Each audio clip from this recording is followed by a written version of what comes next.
Watch out for those dogs, those people who do evil, those mutilators who say you must be circumcised to be saved. For we who worship by the Spirit of God are the ones who are truly circumcised. We rely on what Christ Jesus has done for us.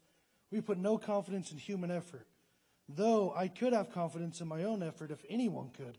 Indeed, if others have reason for confidence in their own efforts, I have even more. I was circumcised when I was 8 days old. I'm a pure-blooded citizen of Israel and a member of the tribe of Benjamin, a real Hebrew if there ever was one. I'm a member of the Pharisees who demanded the strictest obedience to the Jewish law. I was so zealous that I harshly persecuted the church. And as for righteousness, I obeyed the law without fault. I once thought these things were valuable, but now I consider them worthless because of what Christ has done. Yes, everything else is worthless when compared with the infinite value of knowing Christ Jesus my Lord. For his sake, I have discarded everything else, counting it all as garbage so I can gain Christ and become one with him. All right. So I used to think growing up, that I was, the picture perfect Christian. I look back and I definitely wasn't. But I used to think that, I would, go to church every Sunday. I would sit in the pews. I would go to every youth group. I would volunteer my time. I would do this. I would do that. Right? I would do all these things.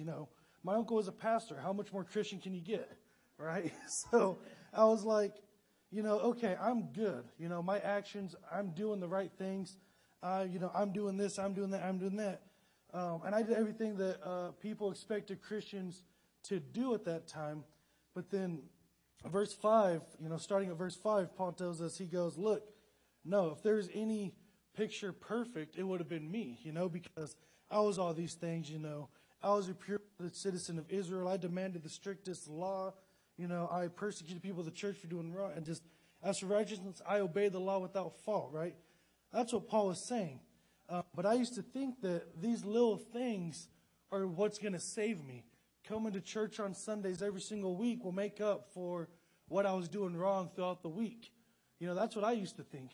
And so, Paul, for him to say, look, I had all these things going for me, right? I was this, I was that. People would look at me and be like, man, he has it made, right?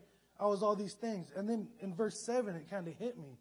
He goes, all these things, he says, I once thought these things were valuable, right? I did too. I used to think that all that was valuable and that that's what would get me into heaven. That's what would save me. That God will look at me and say, you did, 3 more good things in your life than you did bad. Come on in. That's not how it works, right? And he says, I used to think these things were valuable, but now I consider them worthless because of what Christ has done. Yes, everything else is worthless when compared with the infinite value of knowing Christ Jesus, my Lord. So when I look at this, I go, what I was doing, I was just doing because I thought I had to do it. I thought that this was just me. That's what it meant to be a Christian. But then later on in high school, I start to realize I didn't really have a relationship with Jesus Christ, right? He wasn't my friend. I just knew, okay, this guy came and died for my sins. That's cool, right? He's good in my book. But no, I didn't have that relationship with Jesus Christ. And I think sometimes we get so caught up in what we're doing and we just, I got to do this. I got to do that. I have to do this.